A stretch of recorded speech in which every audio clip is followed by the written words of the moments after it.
Hello प्यारे बच्चों, नमस्कार। आज इस वीडियो में हम बात करने वाले हैं कक्षा 8 वसंत भाग 3 हिंदी का जो 15 का अध्याय है सूर्य के पद। इस पद को हम विस्तार से देखने वाले हैं, तो बिना देरी किए वीडियो को शुरू करते हैं। वीडियो बहुत ही इंटरेस्टिंग होने वाला है, वीडियो को अंत तक ज़रूर देखिएगा। देखिए, यह जो पद हैं सूरदास जी द्वारा लिखित हैं।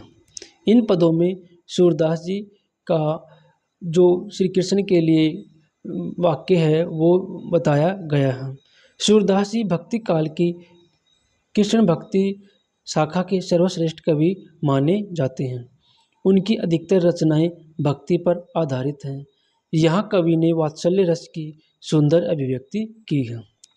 किस तरह माता यशोदा अपने लला का पालन पोषण करती है और किस तरह से गोपियाँ शिकायत लेकर आती हैं। वात्सल्य रस जो होता है वह माता पिता का संतान के प्रति जो प्यार होता है उसे ही वात्सल्य कहा जाता है। और दूसरे पद में कि गोपी शिकायत लेकर आती है श्री कृष्ण की। सूरदास जी के इस पद में श्री कृष्ण के बालपन, गोपियों के साथ वह किस तरह से शिकायतें करते थे, यही सब बताया गया है। बताया गया है कि गोपियाँ श्री कृष्ण आपस में जो शरारतें करते थे वो और उनकी शिकायतों का वर्णन किया गया। तो बिना देरी के पाठ को शुरू करते हैं। इस पाठ में दो ही काव्यांश हैं। पहला काव्यांश इस प्रकार से है। मैया कभी बढ़ेगी चोटी, कितनी बार मोही दूध पियत, बही यह अजू है छोटी। तू जो कहती बल्कि बेनी, जो है लांबी मोटी, काढ़त गुहत नहावत, जेहे नागिन सी बोही लोटी। काचो दूध पियावत, पची पची देती न माखन रोटी। सूर चीरी जीव दोऊ भैया, हरी हलदर की जोटी। सूरदास जी का ये जो काव्यांश है इसके कठिन शब्दार्थ देख लीजिए। पहला शब्द है कबही, जिसका अर्थ होता है कब। दूसरा कितनी, जिसका अर्थ कितनी। पियत का पिलाना, अजहू का आज भी, बल का बलराम, बेनी का चोटी, लांबी मोटी का लंबी और मोटी, काढ़त का बाल बनाना, गोहत का गूंथना, नहावत का नहाना, नहलाना, नागिन का नागिन, भूमि का भूमि, लोटी का लौटने लगी, काचों का कच्चा, पियावती पिलाती, पची पची बार बार, माखन मक्खन, चिरजीवी चिरंजीवी या दीर्घायु, दोनों, हरी हलदर कृष्ण और बलराम, जोटी जोड़ी। ये कठिन शब्दार्थ थे। अब इसकी व्याख्या देख लीजिए। सूरदास जी कहते हैं कि श्री कृष्ण बालपन में यशोदा से पूछते हैं कि उनकी चोटी कब बढ़ेगी, यह आज तक क्यों नहीं बढ़ी। अतः श्री कृष्ण बचपन में अपनी माता से पूछते थे कि माता, आप रोज़ कहती हो कि दूध पी लो आपकी चोटी बढ़ जाएगी, लेकिन यह तो आज तक ही नहीं बढ़ी, क्या कारण है इसका। आगे पूछते हैं, वह माँ यशोदा से शिकायत करते हैं कि तुम मुझसे कहती थी कि जैसे बलराम भैया की लंबी मोटी चोटी है, मेरी भी वैसी ही हो जाएगी। तू मेरे बाल बनाती है, इन्हें धोती है, पर यह नागिन की तरह भूमि पर क्यों नहीं लौटती, अर्थात आज छोटी ही छोटी है। तू मुझे सिर्फ बार बार दूध पिलाती है, मक्खन व रोटी खाने को नहीं देती, इसलिए ये बड़ी नहीं होती।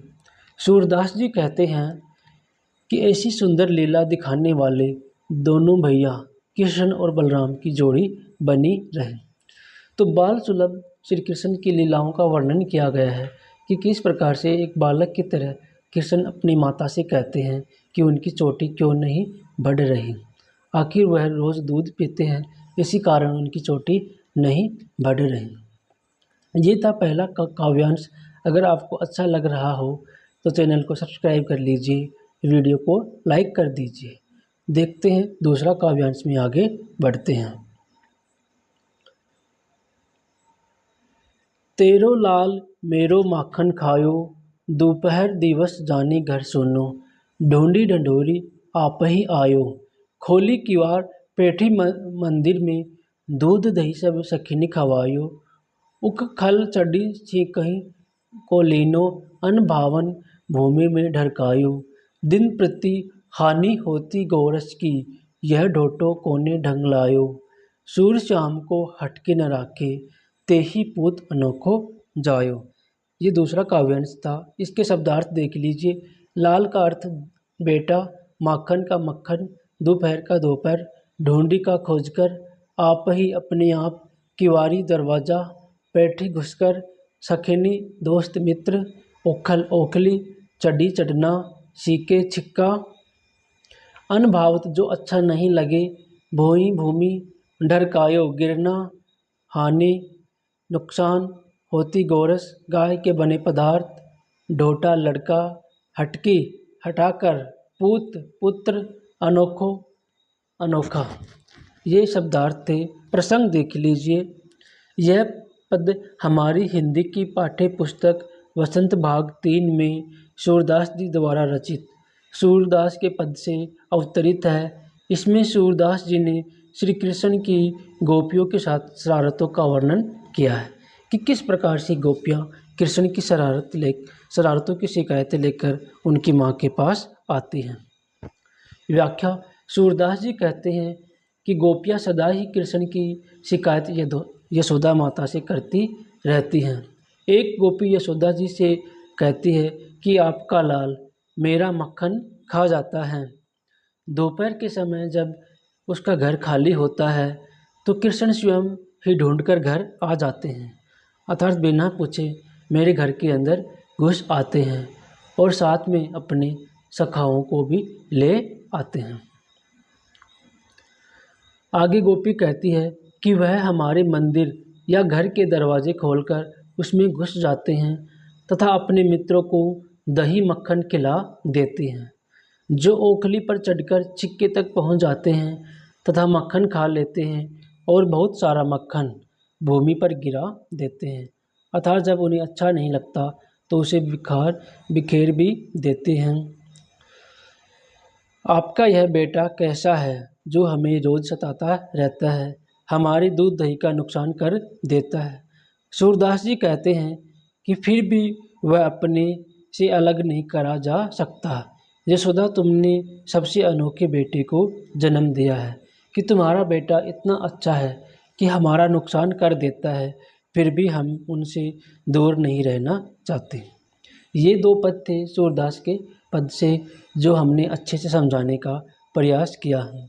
अगर आपको समझ में आया तो चैनल को सब्सक्राइब कर लीजिए, एक लाइक कर दीजिए, अपने दोस्तों के साथ भी शेयर कीजिए। Thanks for watching.